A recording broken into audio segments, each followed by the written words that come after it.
আল্লাহর নবী সাল্লাল্লাহু আলাইহি ওয়াসাল্লাম একদা এক সময় সাহাবাই কেরাম রাদিয়াল্লাহু আনহুম আজমাইনদেরকে বলছিলেন যে, হে আমার সাহাবারা, তোমরা কি জানো যে প্রকৃতপক্ষে গরিব এবং সব থেকে মিসকিন কে?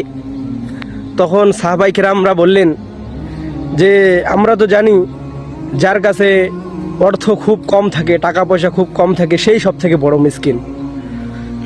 তখন আল্লাহর নবী সাল্লাল্লাহু আলাইহি ওয়াসাল্লাম বললেন যে, না, তোমরা মিথ্যা বলছো, তোমরা ভুল বলছো। প্রকৃতপক্ষে মিসকিন হচ্ছে তারা যারা কাল কিয়ামত দিবসে পাহাড় সমান নেকি নিয়ে উঠবে, পাহাড় সমান সওয়াব নিয়ে উঠবে, কিন্তু তারা দেখবে যে তাদের সামনে অনেক মানুষ দাঁড়িয়ে আছে, অনেক মানুষ তার জন্য অপেক্ষা করতেছে, কিন্তু তারা হয়তো তাদের নামে, সেই ব্যক্তিদের নামে অপবাদ দিয়েছে, মিথ্যা অপবাদ দিয়েছে, তোহমাত লাগিয়েছে, গালিগালাজ করেছে, সমস্ত কিছু করেছে। তখন তাদের শাস্তি কি হবে?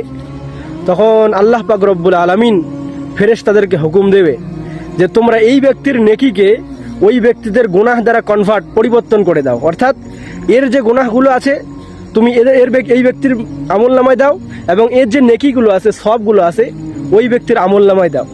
এরকম করতে করতে এক প্রান্তে দেখা যাবে সেই ব্যক্তির আমলনামায় আর কিচ্ছুই থাকবে না, শুধু গুনায় ভরা থাকবে। তো সেই ব্যক্তি হবে সব থেকে বড় মিসকিন। কাল কিয়ামত দিবসে ওই ব্যক্তি হবে সব থেকে বড় মিসকিন। এজন্য আল্লাহ পাক রব্বুল আলামিন আমাদের সকলকে এরকম মানুষের নামে মিথ্যা তোহমাত, অপবাদ, গালিগালাজ থেকে বিরত রাখুন। আসসালামু আলাইকুম ওয়া রাহমাতুল্লাহি ওয়া বারাকাতুহু।